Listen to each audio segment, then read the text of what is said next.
you that at the same time, they change their collectabilities and different things depending on how much attention they are receiving. I believe that's what goes on, because I've noticed a number of times within my own research that they end up changing how they're maybe leaving some tracks. Because remember, I say I'm a tracker. I figured out how to track these guys. Let's take a look over here. So in these areas, at different times when you're looking at them, even the homeless people, they like to still stay on paths and stuff and maybe make their little thing beside the path. But you can see from all of this stuff here, there isn't any signs of homeless people actually living in here at the moment. Has there been in the past? Yeah, there's been a lot of signs that come out of here.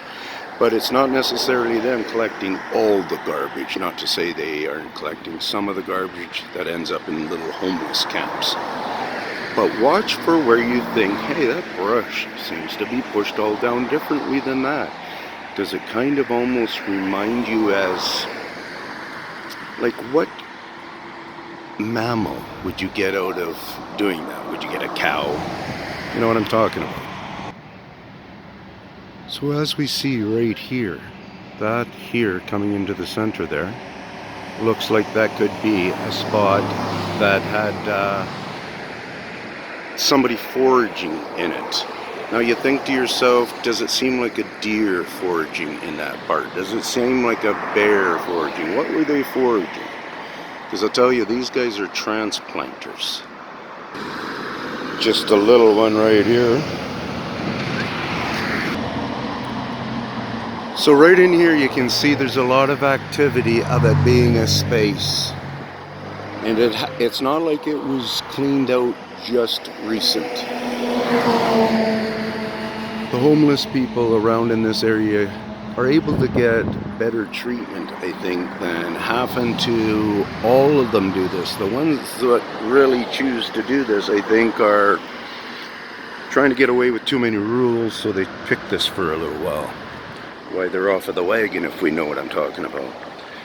Anyways, if we just think about all the grooming and different care a lot of this forest takes, you got to start to think about watching some of those people coming and going on those paths.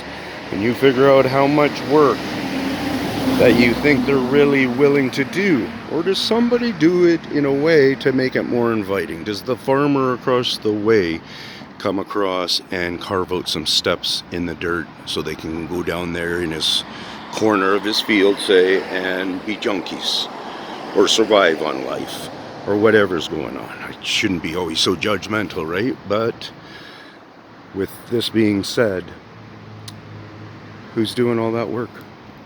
Do you know who would have done it? Do they feel like really working that hard? They think they'll only stay there for a night or two or whatever. Really think they're going to work as hard as the guys who go out camping?